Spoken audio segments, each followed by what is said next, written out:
Hey, bienvenue dans Colore ta vie pro et un peu perso. Je suis Caroline, coach et formatrice en transition professionnelle et j'accompagne les femmes comme vous à s'épanouir dans leur vie professionnelle. Seule ou entourée d'invités inspirants, je vous partage des confidences, des outils pratiques et des missions concrètes pour passer à l'action.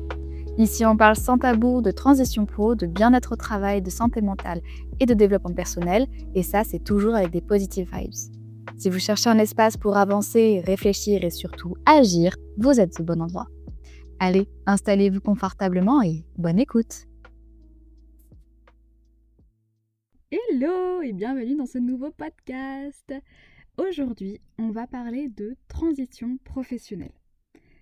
Quand on parle de changement dans sa vie professionnelle, on entend souvent le mot reconversion. Et je vous avoue, je l'aime pas trop, ce mot-là, reconversion. Aujourd'hui, je vais vous parler d'une notion différente, la transition professionnelle. Une transition, c'est évoluer, c'est avancer progressivement en ayant en tête tout ce que tu as déjà construit auparavant. Alors, dans cet épisode, on va découvrir ensemble qu'est-ce que c'est réellement une transition professionnelle, les différentes formes que cela peut prendre et pourquoi tes expériences passées sont des alliés précieux dans ce processus. Alors, à ton avis, qu'est-ce que c'est une transition professionnelle ? Comme je te l'ai un petit peu expliqué dans l'introduction, la transition professionnelle, c'est un processus d'évolution. Contrairement à la reconversion, souvent on a l'idée de tout recommencer. Alors que la transition, elle, s'appuie sur ce que l'on a déjà, sur ce que tu as déjà en toi. Tes compétences, tes valeurs et tes envies. Alors, pourquoi c'est si important de faire la différence entre transition et reconversion ? Transition parce qu'il te valorise. Il valorise ton parcours au lieu de le balayer du revers de la main comme si que tout ce qu'on avait fait auparavant, il fallait tout jeter. Une transition, c'est reconnaître que chaque étape de ta vie professionnelle t'a appris véritablement quelque chose. Ça ne signifie pas nécessairement un changement de métier, un changement de secteur. Ça peut inclure aussi une montée de compétences, un changement d'environnement ou même une évolution dans ton poste actuel. Et justement, parlons-en des différentes formes de transition professionnelle. Changer d'entreprise tout en restant dans le même métier. J'ai déjà eu affaire à une stagiaire lors d'une formation qui, quand elle est arrivée, tout ce qu'elle voulait, c'était tout faire sauf le métier qu'elle faisait auparavant, qui était justement en lien avec le commerce. Elle était dans une vente de magasin. Elle en avait marre de son métier, elle avait qu'une envie, c'était changer, évoluer et faire autre chose. Lors de la formation, on s'était rendu compte que ses emplois précédents avaient surtout un problème de valeur.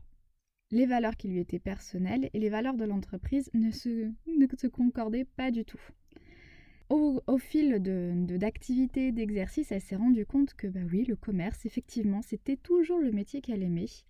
Et c'est la manière de le travailler qui n'allait pas du tout.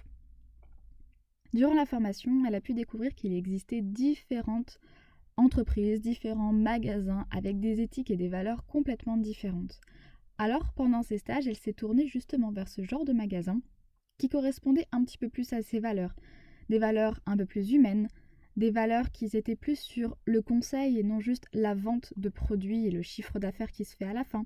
À la fin, elle s'est vraiment rendue compte que la problématique ne venait pas du métier en soi, qu'elle n'était plus en accord avec le métier, mais plutôt qu'elle n'était plus en accord avec les valeurs de ses précédents employeurs. C'est pour ça que parfois, garder son métier mais en changeant d'employeur peut aider à te sentir beaucoup mieux dans ton travail.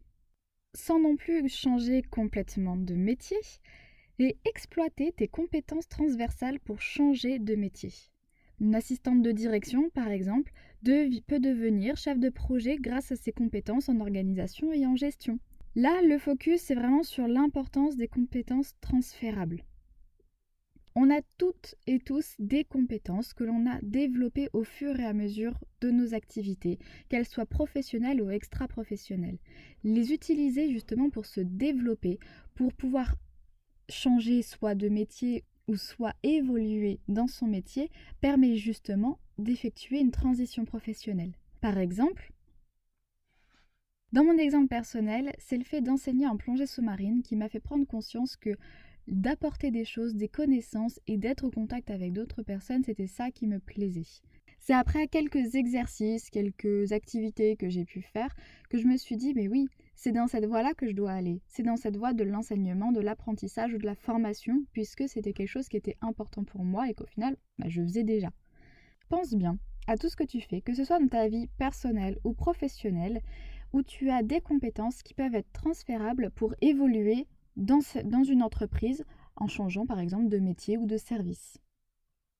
Pour beaucoup aussi, la transition professionnelle passe par la création de son entreprise. Quand on aime beaucoup son métier, par exemple les activités que l'on aime faire à la maison prend le dessus par rapport à notre métier, beaucoup de personnes du coup utilisent ça pour créer sa propre entreprise et entamer sa transition professionnelle. Ou alors, une compétence qui est tellement valorisée, qui est tellement importante, d'être en tant qu'indépendant, pouvoir la partager à plus de personnes. Créer son entreprise, c'est aussi une transition professionnelle, donc c'est aussi un chemin à réaliser. Ça demande du courage et une préparation plutôt solide. Quand on parle de transition professionnelle, on ne peut pas passer à côté le fait que parfois on n'apprécie plus du tout son métier. Pour X ou Y raison, l'important n'est pas là, mais on n'arrive plus à aimer notre métier. Parfois, il y a des éléments extérieurs à la vie professionnelle et qui font partie aussi de la vie professionnelle bien sûr, qui font que même notre activité que l'on aime de tout notre cœur, on perd complètement le sens. Se demander pourquoi je fais ce métier, quelle est la chose qui est la plus importante pour moi à effectuer dans ce métier, peut vous aider à retrouver ce goût de ce métier, à retrouver l'amour dans son métier. Parfois, la transition, ça ne concerne pas le métier, mais vraiment les conditions dans lesquelles on l'exerce. Et c'est là où ça peut être très important. Pourquoi vos expériences passées sont-elles aussi essentielles ? Même vivre les expériences négatives, ça enseigne toujours quelque chose. Que ce soit par rapport à ce que l'on veut vivre, nos limites, nos priorités, peu importe. Il faut toujours réfléchir à ce qui s'est passé avant pour pouvoir avancer.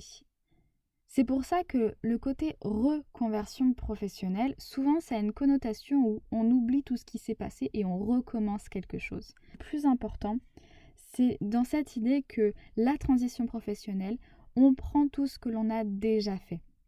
Et même les activités, les expériences qui ont été plutôt négatives, ça a du bon. Comme je disais la dernière fois, les échecs, ça nous permet d'avancer. Donc les expériences négatives nous permettent aussi d'avancer.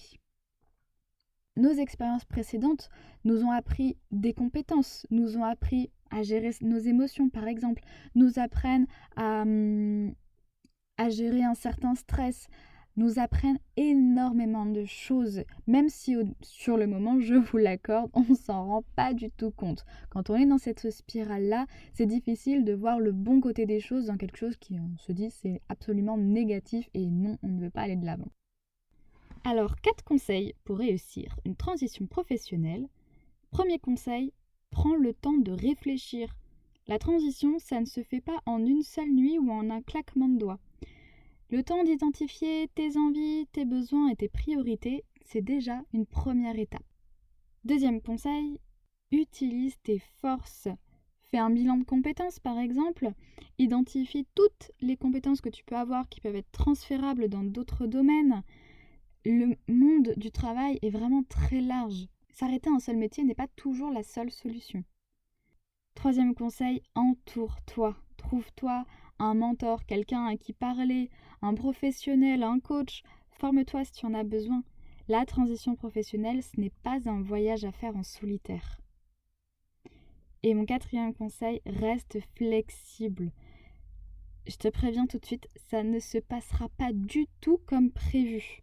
Donc chaque étape, c'est une opportunité d'apprendre et accepter que les choses ne se passent pas comme prévu, c'est accepter aussi d'évoluer, d'entamer sa transition professionnelle. Pour faire un petit bilan de ce podcast, la transition professionnelle, c'est une véritable aventure. C'est une chance de te reconnecter à tes aspirations, de réinventer ton parcours, de construire quelque chose qui a du sens pour toi. Alors surtout, rappelle-toi, c'est pas un saut dans le vide, c'est un chemin qui se fait étape par étape.